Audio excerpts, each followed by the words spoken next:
Hello anybody, I am AlpacaPatrol, and this is Dota 2! That is right, I'm back to cast another game of Dota 2, and in fact, it seems that we jumped into a Captain's Mode game, between the Vixians of Valor and nothing at all. No name whatsoever. And, this is a new patch draft, is what we're looking at right now. Minus, like, maybe the Skywrath Mage and, like, the Tidehunter. Like, these heroes are not particularly popular anymore, but, man, Venge, Jug, Clock even now has become a little bit more popular, which I like to see because that hero is really fun to watch. Brewmaster is as strong as he ever was. He needs to get freaking nerfed. He needs the nerf hammer. So does the Juggernaut, which he actually did get nerfed in these, in this little tiny 65 megabyte patch that, that came out today. He got nerfed quite a bit, actually. He lost one base armor, which took away half of the buffs that he got in the last patch, which is plus 6 starting agility, which gave him the armor and 6 extra base damage, for, the early game. So they took away one of his armor, so he dies super fast. One more armor, 6% effective HP, and also, the Omni Slash, the range, I think this tooltip's not updated, because the jump radius says 425. I know that the, I know that it got reduced, the range got reduced to 350. Maybe the jump radius didn't get reduced. I'm not entirely sure. Anyway, OD. That's not a hero you see very often, but against the Queen of Pain, it'll be pretty strong. And, Treant Protector, Io, Tidehunter. You know, Wisp is being played a lot more now, and he's not even being played in the way that he used to be played, and what used to be the reason why he was so overpowered is because of that global relocate. He's not even played for that anymore. You don't even need him for that, because the rest of his skills are just so powerful. He just makes any carry into a super carry with that, overcharge and the tether heal, and it's just actually ridiculous. So, anyway, let's introduce the players. Crow is going to be playing, I guess that's Russell Crowe. Russell Crowe, we have a star in the house, friends! Russell Crowe is going to be playing our Juggernaut, who's probably going to be going into the safe lane. Your Maker, Immel, is going to be playing on the Clockwork. On the Vengeful Spirit, Side is going to be playing the Vengeful Spirit. I already said the Vengeful Spirit part. So Crazy Over You is going to be playing the Skywrath Mage, and Alice Englund is going to be playing the Outworld Devourer.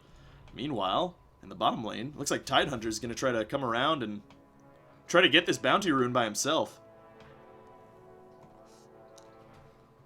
He is up solely against this Juggernaut, so he should be able to grab it. He's got 355 movement speed versus the Jug's 305, so with those starting boots, he should be able to grab it here. And looks like we're going to have a level 1 engagement at this top bounty rune. This bounty rune fighting is so impressive now. It looks like this poor Clockwork, he is going to be first blood to the Brewmaster actually gets the kill. Oh, Treant taking so much damage, but it doesn't matter. They can't get this bounty rune. Brewmaster really wants to come back in for it. There's the clarity, there's the salve, and it looks like Queen of Pain's back in. Stun on the Io. Queen of Pain jumps in, she gets a kill on the Skywrath Mage. Astral Imprisonment on the Queen of Pain.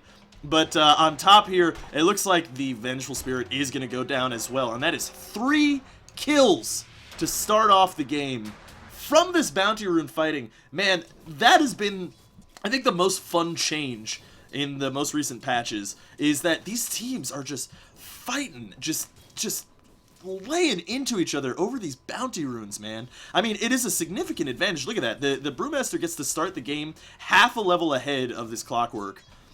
Well, actually, the Clockwork has a considerable amount of XP, but I guess that was off of kills.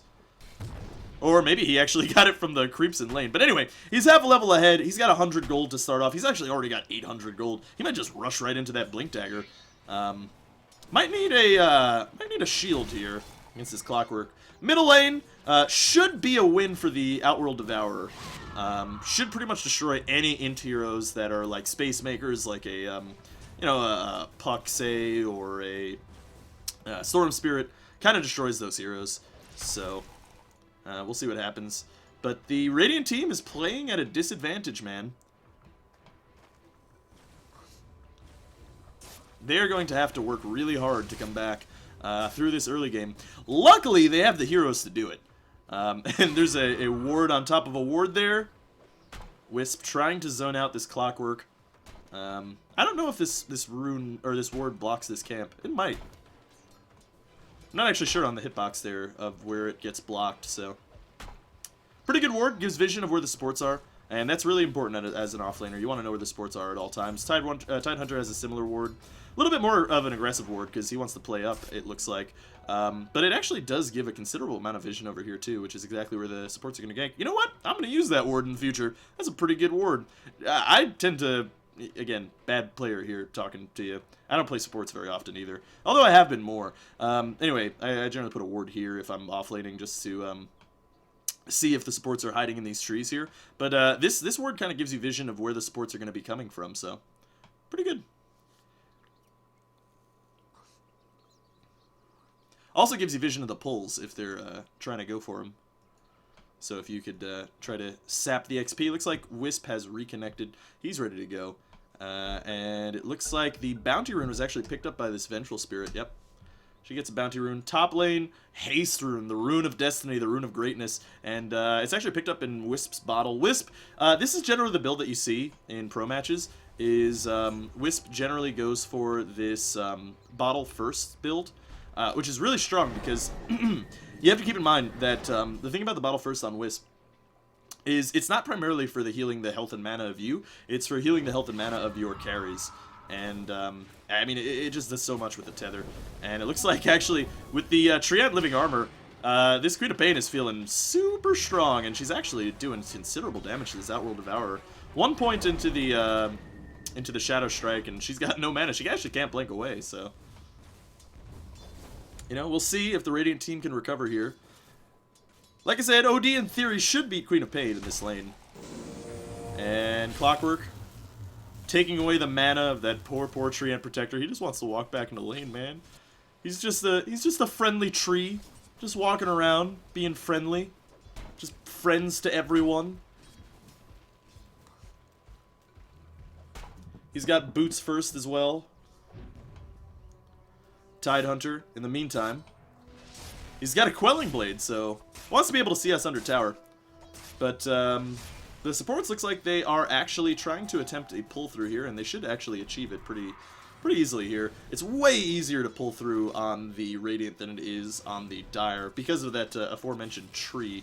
And speaking of which, looks like Clockwork got dived by the Brewmaster, and I wasn't even paying attention. Wisp, in the meantime, taking a bunch of damage from the creep wave. I was wondering where he was taking all that damage from. Looks like he's going to have to tether back here. Now, in theory, if this is a 1v1 lane, Tide should do okay against this Juggernaut. And in fact, at this point in the laning stage, he might want to just go leave and go jump and do some Ancients. You kind of want to have to get the max level of Anchor Smash before you can do Ancients even, but now, anyway. Oh, Outworld Devourer getting dove here under his tier 1 tower. Oof. Life is not going well for him. And actually, let's take a look at the kills and deaths here. 3-1 on the Brewmaster, who actually, you know, probably fed a considerable amount of gold to this Clockwork. I don't know who died first. I think it was the Clock who died first.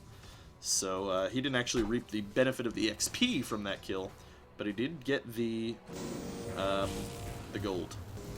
Treant Protector, looks like he uses the the Leech Seed, trying to do as much damage as Clockwork as he possibly can. It looks like they are going to dive this tower. They don't have any creeps, so they're going to be taking all these tower hits, and the Clockwork's at pretty much full health, so this is a little bit dangerous of a play. I mean, they're going to...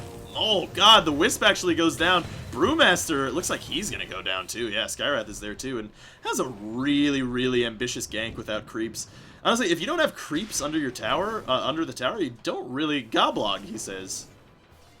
It's probably some sort of, you know, fuck you, noob, in another language.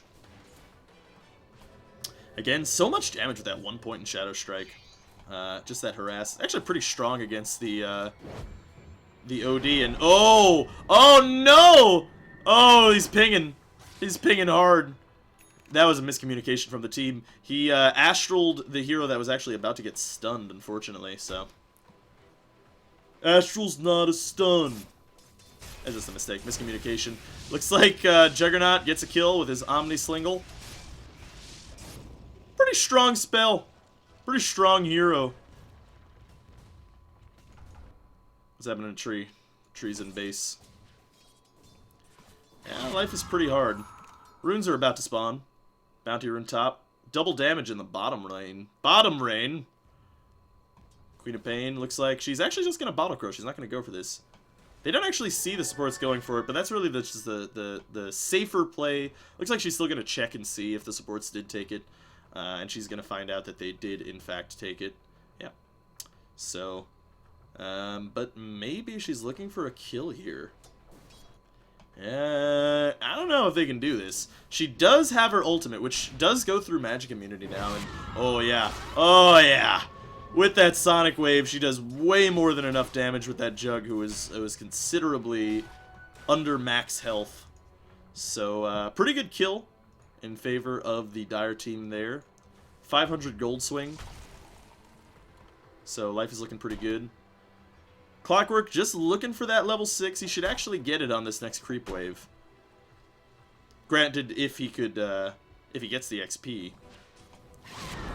Oh, Outworld Devourer doing his jerk thing. Putting him into the Astral. He has no mana. Clockwork just reached level 6, so he has his hook shot now. Ping's going out in the Radiant Jungle from Purple, who is the Venge. Maybe she's looking for this smoke. I think she might want to sit behind this this OD with a smoke, and oh no, she's looking for this stun, and she actually does manage to get the magic missile and the Wave of Terror, but the OD hammer Sanity's Eclipse does not do enough damage, but the Queen of Pain is actually nearly dead as well. Looks like now this is a time where you could dive. You see how many creeps there are there? You could switch aggro so easily, and it looks like they are indeed maybe going to try to go for this. He does have Primal Split, but even with Primal Split, it's pretty hard getting a kill on the Clockwork with those cogs, especially under tower. But now that he does have Primal Split, he's going to want to try to be making moves around the map. It looks like he's actually going to go for the Drum first before the Blink Dagger. So, he will not be having that anytime soon. Clockwork, yeah, there's the stun, there's the concussive, there's the cogs, and there's a dead wisp. But Brewmaster coming in here, he does have enough mana to split, and he was looking for it, but he actually gets stunned by the Clockwork's Battery Assault, and he goes down! Oh, what a disaster. Oh, concussive shot on this OD, who actually manages to disjoint it somehow? Oh, I'm sorry. Concussive shot on the Queen of Pain, who disjoints it with her Blink. And Living Armor. Actually, this Queen of Pain's probably going to go back in. She does have Sonic Wave in 4 seconds. Does she want to dive under this tower to get this Skywrath kill? She should be able to do it. Oh, especially with this Wisp. Look at all that damage. Oh, she's looking for the Sonic Wave. She actually just timed it to go for it. The Juggernaut's coming here. He actually could get a free Omni Slash on any of these heroes. He might be going for it. He does decide to go for it on this Tidehunter, who's taking a lot of damage from this Blade Fury. He does actually manage to go down. Queen of Pain on the backside here actually gets silenced under tower, and she's taking tower shots. She goes down. Primal Split by this Pandarin Brewmaster, and he stuns an Astral on the Treant Protector, but there goes the stun. Are they going to be able to have enough damage with this Primal Split? No, the Primal Split, the duration is about to end. It is level 1, so they opt not to dive into tier 3s while the tier 1 is still standing. 9-9 in favor of the Dire, but I gotta say, I think the advantage is in their favor. I mean, that fight recap, yeah, look at that. Actually, considerable favor of the Radiant in that fight, but they kind of have the tempo controllers. They want to be ahead. They want to get these fights. They want to start destroying. Orchid being built on the Queen of Pain, unless it's Refresher, which I highly doubt it's Refresher. But imagine if it was. That would be hilarious. You just get agonism on that hero. Looks like Clockwork. He's going to rush the agonism himself, which I like a lot. I love seeing a Clockwork in a game with an Agonism Scepter, because holy shit, you just hook whenever you want. You can hook to farm. Just hook neutral camps. Fuck it. That's the shortest cooldown the world's ever known. It's like 20 seconds with Ags or something like that.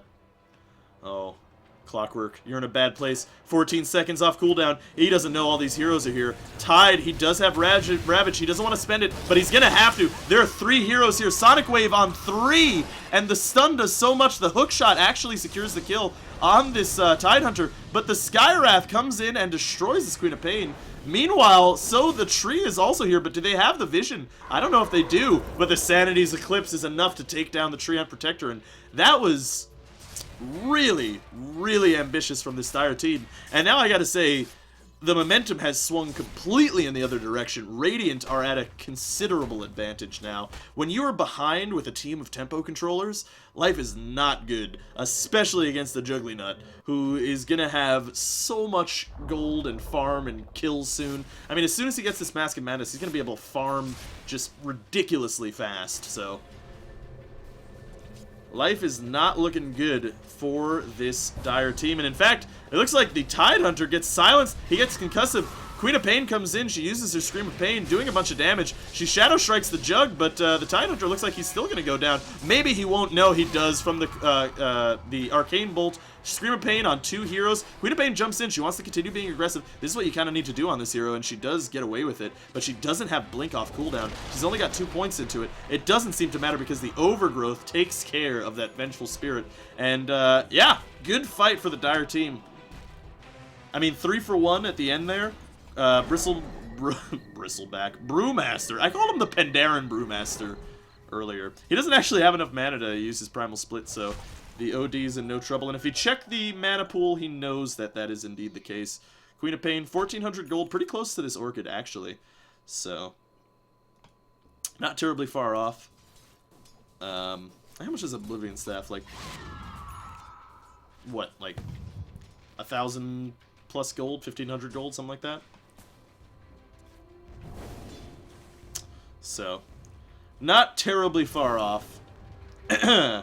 She's pretty darn close. Jug, he does have that Mask of Madness now, so his farm is going to start getting insano in the Membrano.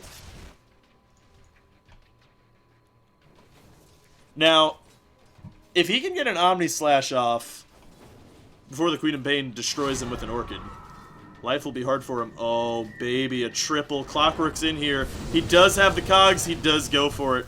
And the Skywrath Mage ultimate does the dirty on that poor Queen of Pain. Invis rune on the Clockwork. Craigasm. Tidehunter really wants to get his Blink Dagger. He's trying to farm lanes when, honestly, he should be stacking Ancients and killing them. I guess he wants to be in a position where he can help his team with this Ravage, because honestly, they really need it. They really, really need to be ahead, because if they do not get ahead early, then it's going to be an uphill battle. They don't really have a traditional carry. I mean, Queen of Pain can do it. She actually is a hero that's a little bit deceptive in her stat game. She's kind of meant to be played as an early game, mid game tempo controller team fighter. While late game, she has the kind of the stat game that can turn her into a pretty strong right click carry. But it's gonna be rough. Clockwork Rocket actually does spy out this Tidehunter. Does Clockwork have a hook? Doesn't matter. There is the concussive shot. He doesn't actually want to hook yet because he is in range. Oh, there's the swap. There's a death. Oh, but the Tide with the Ravage. Skywrath ultimate doing a lot to take him out, but the Skywrath is going to go down. Up in the air goes the OD, and looks like he's going to keep Fire Panda and Earth Panda here. Clockwork, in the meantime, hooks into this Wisp and takes him out. Looks like OD. Oh, yeah, right after the Bruise Split is done. Looks like the Wisp is getting chased back into his tier 2. Oh, the Rocket doing not nearly enough damage. And the Wisp manages to get away. How tanky is that Wisp? Ah, he had the living armor, that's why. I was going to say, I was wondering why that Rocket did almost nothing to that Wisp. Oh, and there's the blink on the Panda, showing it off. Did he just get it? Oh, 2 cogs! And there goes the Omni Slash. Oh, but the jumps! Unfortunate jumps for this Juggernaut. And he has the Blade Fury away. Overgrowth goes right through that magic immunity, and down goes the Clockwork and the Jug. Jug first, obviously. Queen of Pain's back in this fight. Shadow Strike, Scream of Pain, Skywrath ultimate, but Sanity's Eclipse does so much damage. The Treant Protector goes down, and so does the Queen of Pain, or the, not Queen of Pain, the Brewmaster under tower. So, wow. Really cleaning up there was that OD. About a 500 gold swing in favor of the Dire team, but I mean, OD doesn't mind cleaning up. Looks like he's been forced to go into double null talismans. You really want that Sanity's Eclipse to be... It needs to be a hammer, you know? It's got to deal a lot of damage. And if you're behind, it's a little bit tough. Because generally ODs want to go for that early Force Staff, and he's got the first component for it. But he's quite far behind, I'd say. It's 4 and 3. Life isn't great. Oh, did I hit the fucking sorting bullshit? Oh, for Pete's sake. Yeah, I was hitting the wrong button. Sorry! Current gold net worth. That's what I'm looking for. Queen of Pain on the top with Brewmaster just behind her, and the Jug following up soon behind, but his farm's going to explode very soon. It looks like he's about to get that Yasha. We'll see if it's just a casual Yasha or if it's going to go into a Manta style. It could. Or casual Yasha is really not particularly bad either. You just have so much movement speed when you have movement speed items. I personally love building just movement speed items. I love all of my heroes to be moving at like 500 movement speed at all times forever. Oh, silence onto this panda. The Skywrath Mage ult actually misses. The Clockwork hooks in, and the Queen of Pain, or the Brewmaster, does manage to go down. He does not manage to get his Primal Split off, which was indeed off cooldown, so... Man, unfortunate for him. Queen of Pain's looking for more. She actually misses her Scream of Pain, and that probably is going to prompt her to leave, I would think. Yeah, this is actually a really bad fight for the Dire team, I'd think. But the Orchid is actually finished, trying to do more. The Ravage is really just being used as utility here. It didn't do enough damage to be successful. But the Leech Seed on the OD on the low ground, and that was a great fight for the Dire team. But really, this is how the game should be looking. And honestly, considering how many towers the Radiant still have, they should be feeling fine. Now, it looks pretty bad right now. But it'll only continue looking bad if these fights keep going like that. If the Jug manages to kick in at any point soon, which he's going to be getting this entire creep wave of farm for free, I think, then life is going to be good. Now, he did get nerfed pretty considerably in the last like mini patch that I was talking about, so who knows? Maybe he's not the best carry anymore, but he certainly was before that 65 megabyte patch. The Omni Slash nerf is pretty considerable, though. Important to keep in mind, though, with the Juggernaut, he actually hadn't been nerfed for 7 years. So, even getting this one Omni Slash nerf,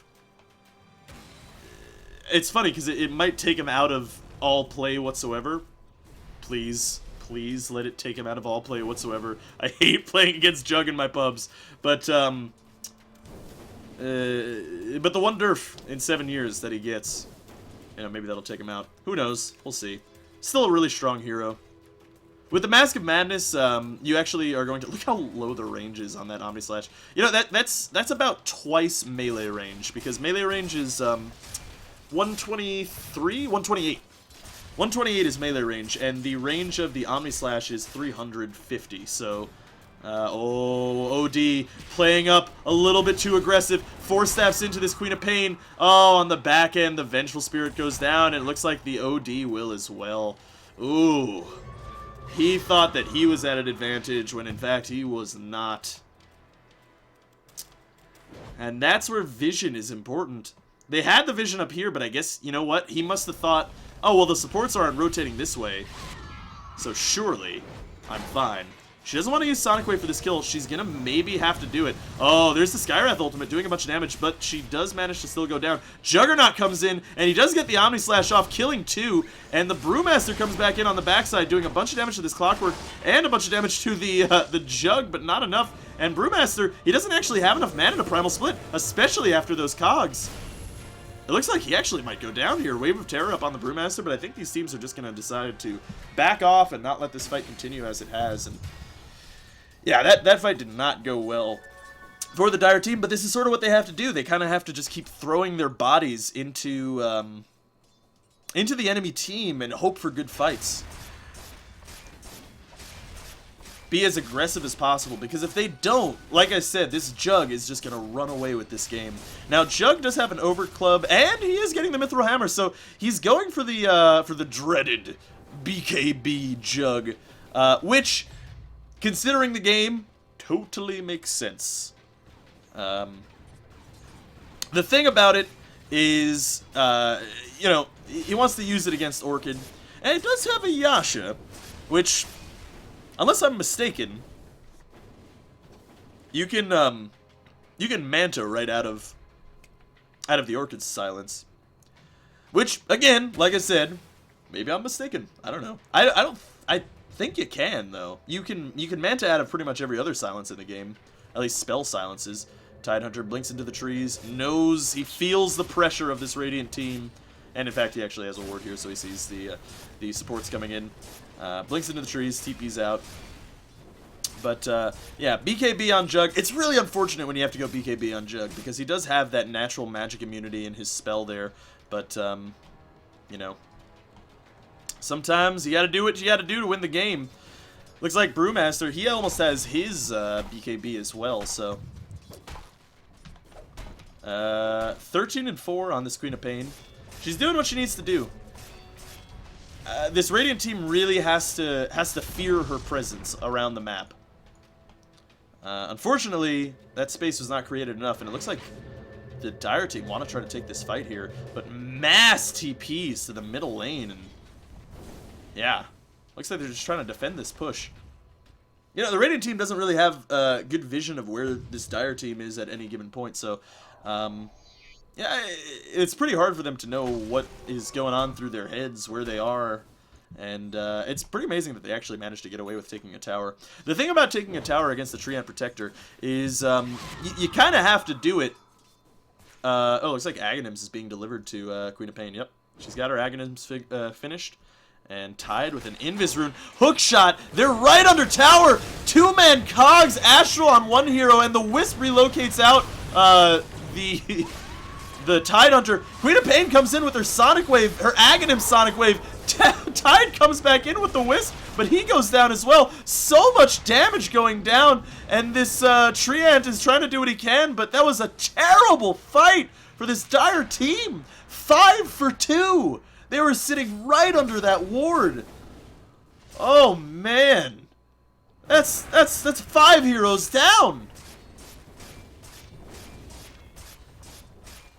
And with the Jug, he's finished his BKB, and oh, any advantage that the Dire team had, the 4,000 gold lead is gone entirely.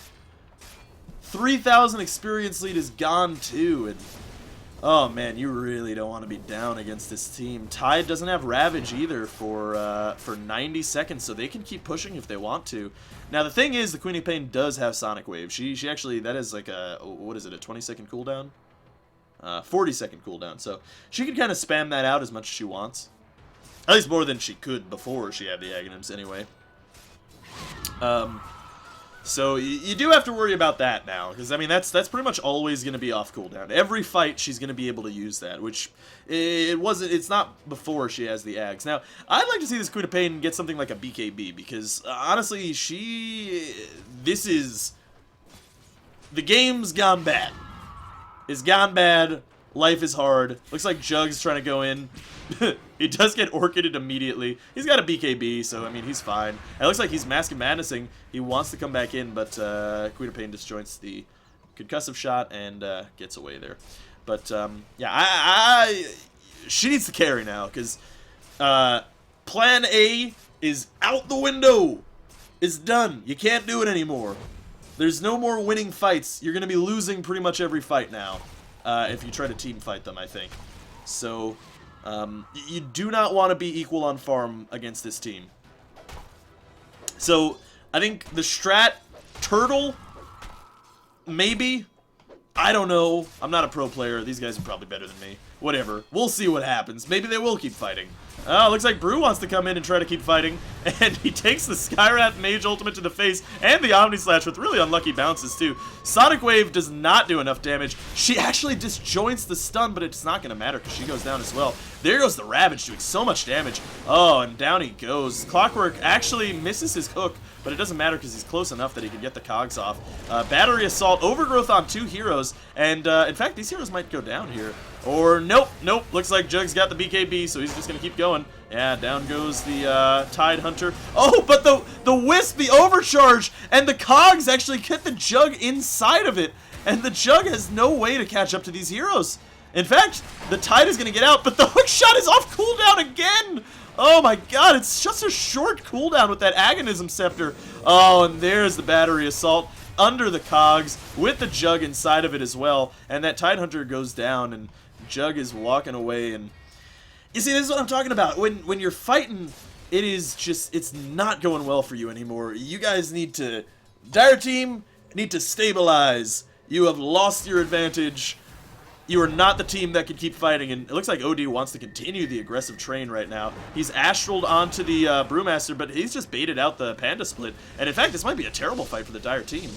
Or for the Radiant team, or maybe it's a terrible fight for the Dire team. Holy shit, the Sonic Wave does so much damage. She immediately gets astraled, though. On the back line, she goes down. Meanwhile, Panda is actually escaping. The hook shot misses, unfortunately. And in fact, I think this Radiant team is not going to continue here. They're not going to pursue. They'll probably just safely siege this tower. And oh man, you know, these are my pubs.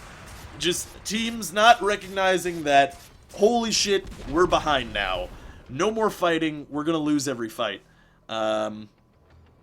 And that's just what's been happening to this Dire team. They're tilted. They're in tilt mode. Stop fighting. Get items. Take pickoffs. Because you cannot 5-man this team anymore. We are past that point. It looks like Jug is actually going to go for the MKB. That'll really help out against the Pandas. Panda still, oh god, his item progression has been awful. It is sad. It's a sad day when you just can't get any items at all. OD, he is returned. He is doing all right. Queen of Pain, who started off so strong, is 13-7 now, and that was an interesting swap. I guess the Radiant team are just clowning around. They know they're ahead. They know that they are definitely in the position to win this game right now. I mean, honestly, the way that the Dire wins are if the Radiant make mistakes now. Because they are considerably behind. I mean, don't let the gold graphs fool you, which are... Oh, well, let the gold graphs fool you. 7,500 in favor of the Radiant team, and 7,500 in favor of the Radiant team as well on the XP side. So, eesh. And with the double damage, Jug is going to make Roshan melt like some chocolate ice cream on a sunny day. I don't know why chocolate specifically. I mean, I'm sure vanilla ice cream melts just the same. Actually, chocolate ice cream probably melts slower.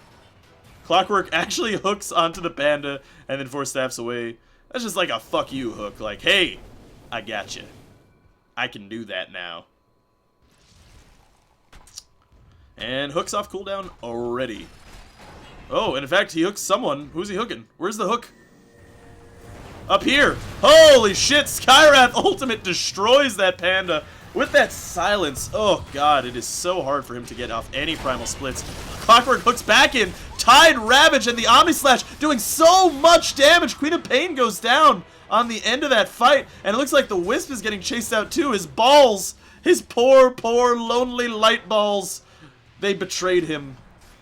And the only member of the Radiant team that goes down is this Vengeful Spirit. Clockwork just hooking around for days, and he takes the tower for good measure. And it looks like this team's going to go high ground. I mean, they have the Aegis for another probably like 4 minutes. So, yeah, that's gonna be some racks here. Buyback Opu Taktugu Omahu. Omamu. Yeah. Yeah, down goes these racks. You know, again, I'm not a great player. I don't want to make it sound like I am, or I know better than these players do. But it is hard to recognize when you've lost your advantage. I mean, especially it's super easy for me to recognize when you lose your advantage because, you know, I get to see the numbers. They don't get to see the numbers. But really, this game kind of got away from the Dire when they lost their advantage and they took 2 more team fights that they didn't need to take. When you're even with this team, you don't want to fight them. You can only fight them if you're ahead. That's just what this draft is, unfortunately. You know, so maybe it's a drafting thing. Maybe they didn't realize what their draft meant. But But you have to be ahead with this draft, otherwise you're just not going to be able to do anything. And that's shown now. I mean, the Jug is so far ahead. He's got his Manta Style, he's got an MKB, so he's going to be hitting these pandas, or the panda, sorry, as much as he wants, without worrying about missing. Panda still does not have his BKB, unfortunately, and looks like another fight is going to be attempt to be had here, but yeah, there's a concussive shot on the Tidehunter. No silence being used, actually. Oh, Clockwork Hook. He does actually manage to hit the Queen of Pain, but she blinks away. That's actually amazing that she blinked away out of Battery Assault. I would have thought that she would never have been able to do that. Arcane Bolt is probably going to heal the Wisp. No, he actually relocates to get more health. Oh, yeah, and he's going to live from that Arcane Bolt. What a fucking player. Holy shit. Wow. So the relocate was pretty much used to make sure he had enough health to tank the Arcane Bolt. That was a good play. Yeah, Sonic Wave. Hitting like a kitten. That pure damage does not matter. Looks like Tree on the back end trying to do something. Ravage on 5 heroes. This is the fight that I mean, this is it. If they can do this, looks like Wisp goes down. And on the top of this fight here, Skywrath zoning someone out. I mean, if you get a 5-man Ravage and a 5-man Sonic Wave, and you can't take the fight, game's over. And that's what happened. The smoke, that's the victory smoke is what that was. That was the smoke of victory. I heard a silence. Oh, they silenced this Necro Creep. He's actually going to take a bunch of damage from this if he hits it. No, he doesn't. Yeah, that's going to be the game. So, I don't know.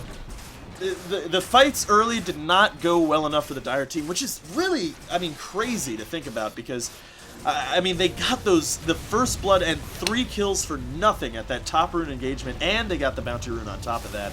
But, you know, weren't able to get that early game advantage and turn it, snowball it into a victory. I mean, their team, their draft was just so one-dimensional, right? I mean, it's just, our team is meant to snowball. If it doesn't, and the thing about it is in this new patch, snowball teams, honestly, I don't think they can work. Because you lose a big fight like they did, they lost their entire advantage. The whole advantage that they've been grinding through the entire game when they were at equivalent XP and gold, which is what happens with a snowball team, right? I mean, you're at equivalent XP and gold and you're slowly gaining more and more by fighting and killing and fighting and taking towers and doing whatever it is, objectives that you can do. But now, I mean, you take one bad fight, which they did, and they lost their entire advantage. One fight. So, I mean, when you have a snowball team, it's so one-dimensional. And if the other team has a carry like they do with Jug, who went 16-4, you just can't do anything about it. You're just dead. You're done. So, unfortunate. I think the Queen of Pain started on the BKB a little bit late. I think if she skipped the Ags, go right into that BKB, maybe life would have been better. I'm not sure. But who am I to question items? Anyway, hopefully you guys enjoyed it. Thanks for watching. Again, another cast of Dota 2. Personal notes for what I need to get better on is calling fights. It was a little bit,